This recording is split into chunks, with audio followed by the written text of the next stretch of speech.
Hello, my name is Yurley Yesenia Villamizar. I am a student of the Corporation University of Caribe, SECAR. This is my activity number one of the English conversation. Is about the two videos. The video number one is about the wide usage of TICS in education.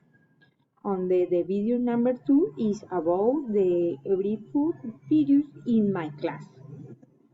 Okay. The video number one is about user TICS, WhatsApp, Face, Internet, blog, Internet program.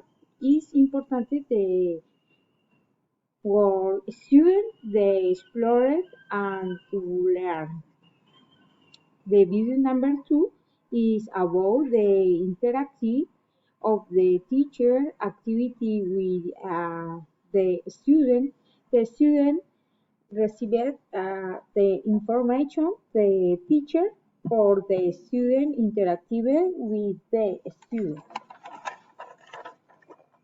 What is my question about? My question about is the teacher user everyday user activity for the student gain as important teacher who used reports.